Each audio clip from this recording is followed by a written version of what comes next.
السلام عليكم. عاملين ايه؟ ازيكم يا حبايبي؟ بصوا يا حبايبي، احنا هنعمل ايه؟ رموش الست. ومصممه بين بنتي اعمله قبل ما نعمل الغدا. بصوا معانا هنا كوبايتين سكر حطيناهم. عملناهم بالليل، كنا هنعمل بالليل بس انا تعبت قدرت اكمل بالليل والله، وده هنعمله الصبح.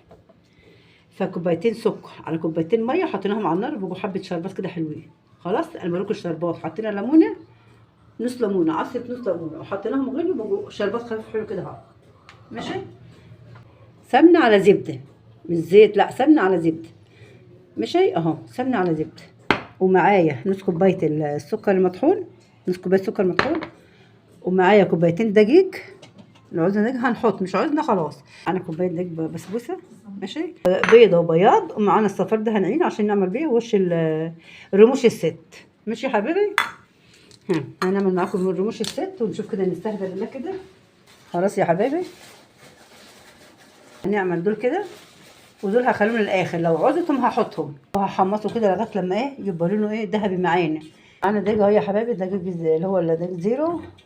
انا كنت نخلاه. ماشي. انا كنت نخلته، كنت مجهزه كل حاجه بالليل والله، بس مش قدرت اعمل حاجه بالليل والله يا حبايبي، عشان يخلي بني قوي. يعني اول ما اللون اللي هو الذهبي الفاتح يظهر هنا في الدجاج، خلاص كده انا هطفي عليه. شفتوا لون الدجاج؟ يا دوبك كده، يعني احنا بنطلع الرطوبه اللي فيه ويا دوبك كده بتلون بس بسيط كده. وبعدين مش عايزه تعملوا كده، يعني هتخافوا ينحرق منها، مش تعملوا اللي ايديها فيه على طول وهتخلي بالها منه، تعملوا كده. خلاص يا حبايبي اهو زي ما انتم شايفين يا حبايبي. السكر المطحون. ماشي اهو، دي السكر المطحون هنحطه هنا الاول.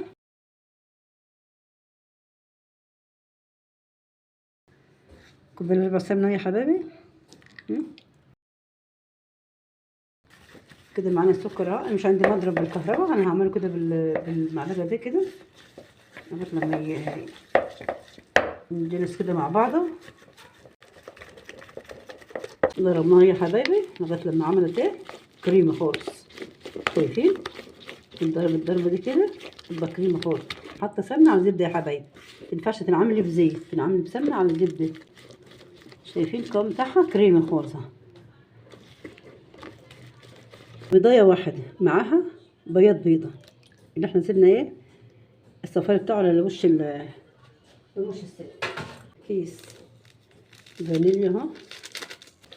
نضرب جامد لغايه لما يتضرب على بعضه كده مع بعضيه. لو في مضرب بقى بالكهرباء كانت تبقى روعه بك في ثانيه، بس يلا بقى احنا كده ايه على قدنا. يعني كوبايه دقيقه اهيت سميد.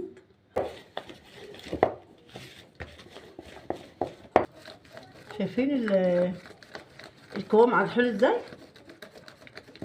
ضربنا كده ايه دقيق السميد اهو. حبايبي الدقيق اهوت. شايفين دول الكوبايتين، سيبنا حبه صغيره لو عوزناهم، مش اشكال، مش متحمصين بقى هنحطهم برضه.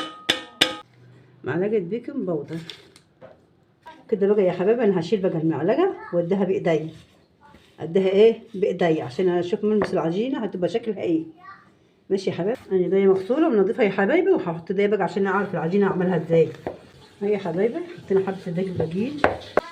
هتعوز بردك دقيق يا حبايبي، يبقى هي ايه هنحط الكوبايه دي. لو عوزت انا هحط في الكوبايه دي، انا مش مليتها يعني ايه لغايه الاخر. يعني انا قلت عشان الكوبايه دي كبيره احط دقيق كتير عشان مش تطلع معانا ايه ناشفه، يبقى المقادير طالعه مظبوطه. هنعوز هنا حبه دقيق عشان هقلبهم العجين. ماشي يا حبايبي اها. لغايه لما ايه العجينه خلاص لما في ايديا هي تنشفها برضه. هتعوز دقيق ولا ايه تاني؟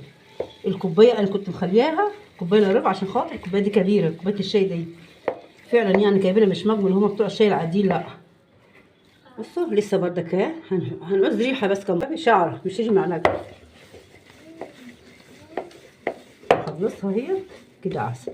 لا كده عسل خلاص. نحطها في التلاجة حبه دي من ساعه كده او نص ساعه، وهنطلعها نقطعها على طول. اللهم صل على النبي. العجينه جميله، حطيتها هنا كده هنحطها في التلاجة ايه لغايه لما تتمسك كده مع بعضها كده. هي كده العجينه كده عسل كعسل العسل. حطها في التلاجة يا حبايبي اها تتمسك كده تبقى حلوه. هنطلعها عشان نقطعها. بصوا يا حبايبي انا هعملها كده، انا بحبها كده حبايبي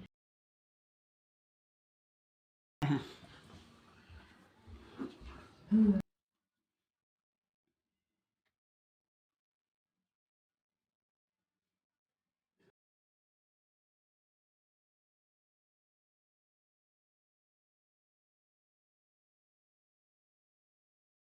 رموش الست طلعت يا حبيبي من الفرن.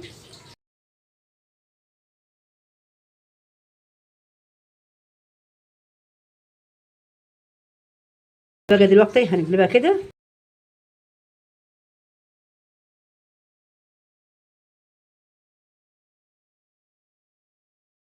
جميلة جميلة جميلة، شايفين بعد ما حطينا عليها الشربات روعة، شربت الشربات وجميلة. اتفضلوا معانا، شفتوا النعومية بتاعتها؟ شايفين يا حبايبي مرملة وجميلة ازاي؟ مش تنسوا اللايك والاشتراك. شايفين الترميلة بتاعت رموش الست؟